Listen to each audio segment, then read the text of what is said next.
é a questão do desemprego no Brasil. A questão do desemprego no Brasil é algo preocupante, tá? Porém, as nossas autoridades, em contrapartida, elas informam que a taxa de desemprego só tem diminuído e que nós vivemos o pleno emprego.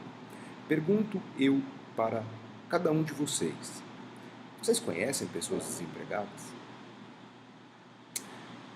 Vocês estão reparando que o mercado de trabalho tem mudado muito nos últimos tempos? A quantidade de vagas tem diminuído bastante. Na região de Ribeirão Preto, por exemplo, nós somos dependentes, de certa forma, do setor sucroalcooleiro, sucroenergético.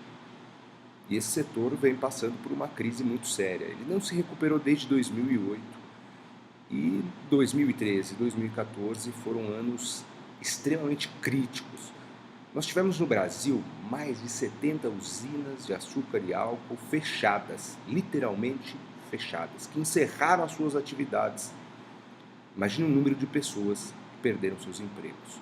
Só que não é a usina, e a indústria de base. E as indústrias que dependem desse setor, da mesma forma. Nós temos um exemplo muito próximo a nós, que é da cidade de Sertãozinho, e nós podemos verificar que a situação é um tanto quanto complexa.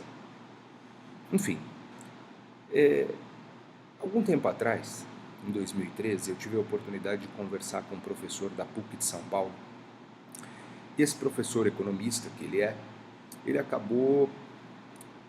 Essa discussão que nós tivemos, uma discussão logicamente que produtiva, né, no sentido de entender um pouquinho os indicadores do IBGE, os indicadores do CAGED, e o que nós notamos, né, é que esses órgãos eles não consideram, ou melhor dizendo, eles desconsideram de fato diversas camadas da população. Ou seja, só é considerado desempregado aquela pessoa que saiu do mercado de trabalho. Mas, por exemplo, o jovem que está cursando uma universidade, que já tem mais do que 18 anos, e que nunca procurou emprego, ou seja, nunca foi registrado, ele não é considerado desempregado.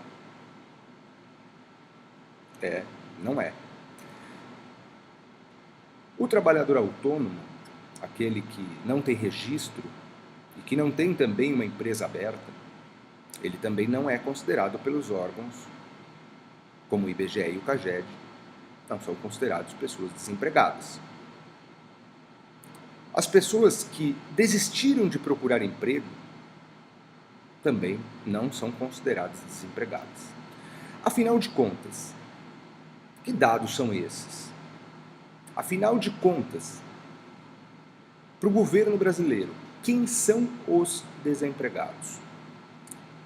Tive a oportunidade, há umas 2 semanas, de verificar uma matéria que foi postada no blog, site, do senador Álvaro Dias, o senador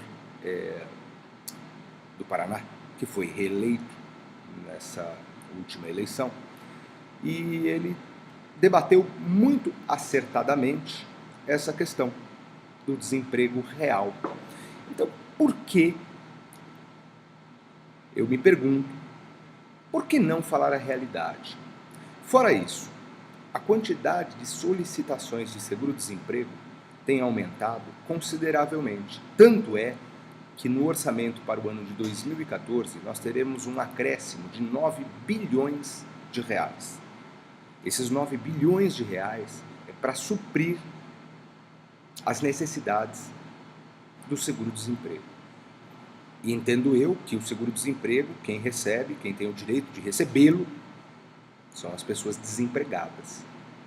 Se o governo tem que arrumar mais verba para custear o seguro-desemprego, e nós vivemos num pleno emprego, e que nós não temos desemprego, não tem lógica. Sinceramente, eu não entendo isso. Eu atuo na área de recursos humanos desde 2001, certo tempo. Em 2012, eu fundei uma rede social que se chama desempregados.com, que é uma rede solidária de empregos, uma rede social e solidária de empregos. E desde então eu tenho acompanhado muito corpo a corpo a questão de vagas de emprego no Brasil, de uma certa forma. Logicamente com uma visão muito mais voltada para a macro-região de Ribeirão Preto. Eu tenho notado o decréscimo, ou seja, a diminuição no número de vagas, independentemente do setor. Então, não condiz que nós vivemos num pleno emprego. Fora isso, fora tudo isso que está sendo dito, fora tudo isso que eu estou dizendo, ainda existe um outro fator, que é a questão salarial. Né? Muitas empresas acabam, logicamente, que não demitindo, porque elas também não conseguem pagar salários muito altos. Por que isso? Pelo simples fato de que a nossa carga tributária, a nossa carga trabalhista é alta demais. Então, para que a gente tenha um Brasil, um país, uma nação forte, e que nós tenhamos isso, para que nós tenhamos uma indústria